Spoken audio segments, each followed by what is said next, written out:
What's up, everybody? Welcome in, and welcome to the inaugural episode of Ask Uncle Boneless. What is Ask Uncle Boneless? Well, the short answer is that it's where I answer your burning questions about fighting games, newbie to slightly less newbie, and hopefully create a resource that takes an infamously intimidating genre of video games and helps make them feel more accessible to newcomers. Our inaugural question from Boxing Octopus: what would you recommend as a starter class in fighting games? An excellent question, Ock, and what I feel is a great way to start this series. It should come as a little surprise to most people that, especially in modern fighting games, every character's playstyle is a little different.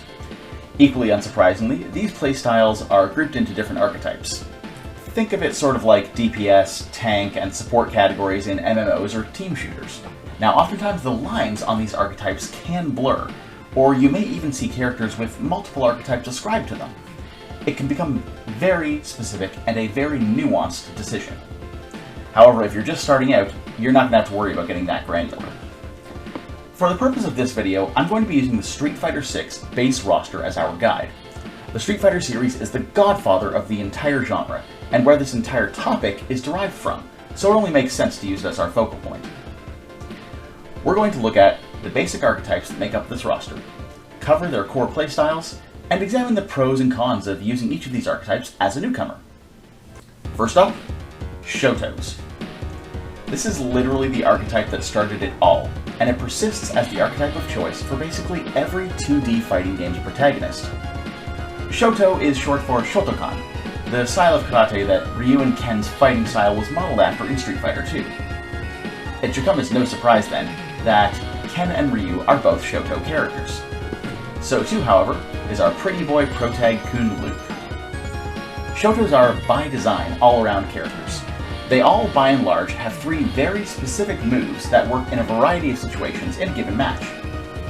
Projectiles such as fireballs are meant to keep your opponent at a distance, or zone them out.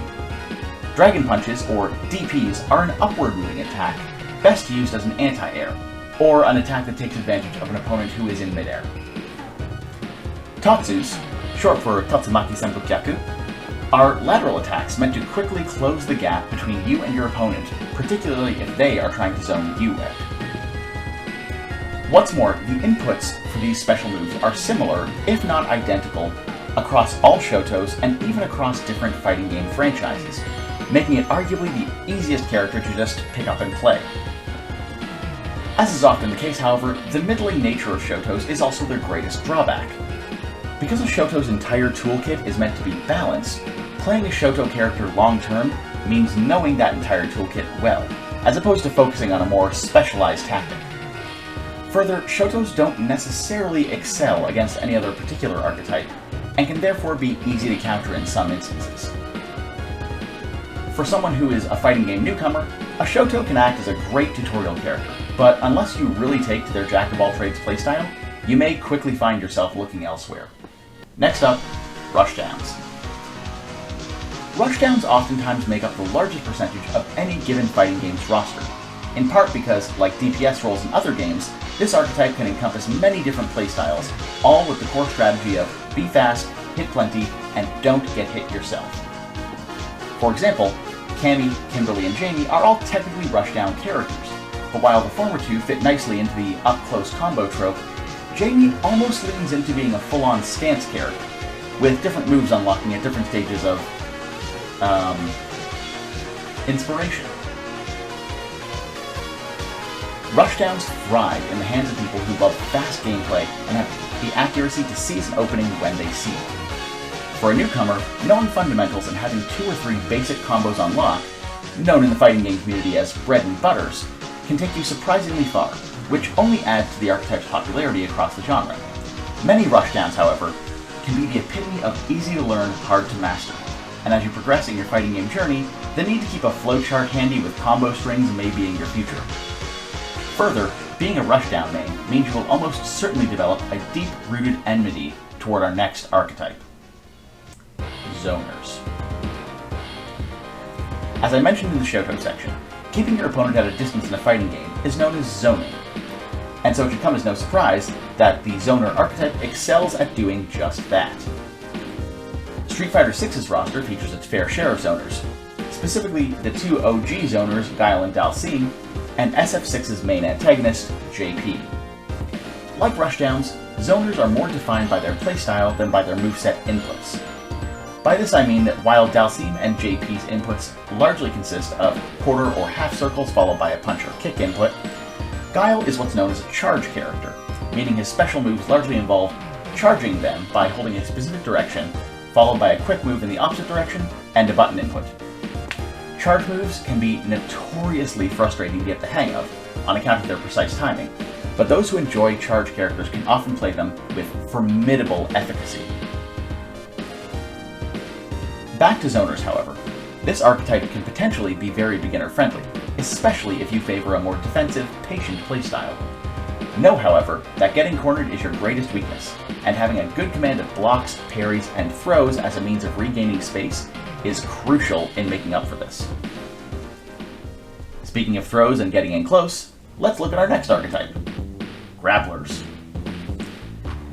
It's safe to say that if you have any affection for professional wrestling, you'll likely consider picking up a grappler at some point. As the name implies, grapplers rely heavily on command grabs to keep their opponents at their mercy. While every character in every fighting game can grab and throw their opponents as a fundamental attack, command grabs are character-specific special moves that require being within grab range to pull off. While one may correctly assume that Russian wrestler and series mainstay Zangief is the go-to grappler in SF6, newcomers to the genre may be surprised to learn that newcomers to the series, Manon and Lily, fall into this archetype as well. Indeed, grapplers can come in a variety of sizes and shapes, with the bigger ones of the bunch focusing on landing heavy, high-stun moves, and the more spry ones almost adapting a combo-fueled rushdown approach to their play, albeit without the same speed. Grapplers are definitely not for everyone. It can take time to know how to strategically close the gap between you and your opponents, especially if you opt for a larger grappler like Zangief. But between the potential for pulling off incredibly punishing attacks and the sheer spectacle of how said attacks look, stepping into the ring with this archetype may be worth putting in the work for you. 2 more archetypes to go. Let's keep things beefy with Brawlers. Brawlers, or bully characters, are typical tank characters. Bags of hit points who can hit back very hard. Unlike Rushdown characters' reliance on combos, or grapplers' necessity for being within their opponent's hitbox, Brawlers can and will wait for their opponent to whiff their attack, and will punish them dearly for it. As with Street Fighter VI's Zoner offerings, its Brawlers also run the gamut of playstyles and toolkits, with Marisa boasting a fairly simple, easy-to-learn moveset, while E Honda and Blanca require some experience with charge characters, and Honda even having a command grab thrown in for good measure. Brawlers can be fairly balanced, and a solid segue from either Shoto, Rushdown, or Grappler characters if you're looking for gameplay that strikes that nice middle ground between offensive and defensive play. Now, this far into the video, some of you may be asking, but what about Chun-Li? Where does she fit in? It's a good question. And the answer is that Chun-Li, along with her one-way rival Jury, and the character with the greatest glow-up in fighting game history, DJ, are all Footsie characters. Despite the cutesy-sounding name, in the context of fighting games, Footsies refers to the act of controlling the neutral area between yourself and your opponent, primarily through ground-based attacks. Footsies are considered one of the most important fundamentals in any fighting game player's repertoire, and characters like the 3 listed above are all designed with this skill as their focal point. All of SF6's Footsie characters have strong mid-range pokes, indicative of any character within this archetype. Potential Footsie mains should, however, be aware of the fact that despite looking outwardly like Rushdowns or even Shotos, their slower, more cautious gameplay style, and in Chun-Li and DJ's cases, charge inputs, will come back to bite you if you mistakenly try to play a Footsie character as any other archetype. So, what archetype is right for you? Well, honestly, there's not exactly a right answer. Sure, when playing a new fighting game for the first time, it's probably not a bad idea to start with the Shoto characters just to get a feel for how the game plays. At the end of the day, though, the type of character that you want to play will have a much bigger impact on your enjoyment of the game than choosing a particular character because the meta says it's the right choice. Part of what makes fighting games so enjoyable is that In any given game, there are a dozen plus interesting, unique characters who all have the potential to be your favorite, so don't be scared.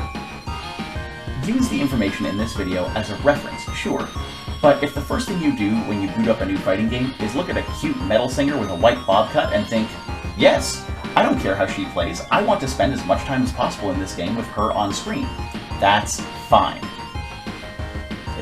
You know, speaking in hypotheticals.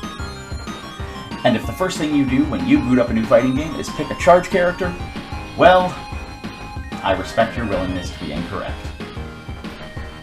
That's all for this episode. Thank you all so much for watching. Be sure to hit the like button if you enjoyed it, subscribe to the channel if you want to see more stuff like this, and drop a comment and let me know which fighting game archetype you prefer. If you have any burning fighting game questions that you want answered, head over to my Discord and pop them into the Ask Uncle Boneless channel, and I will try my level best to give you the best answer I can. Remember y'all, Uncle Boneless says fighting games are for everyone. See you next time.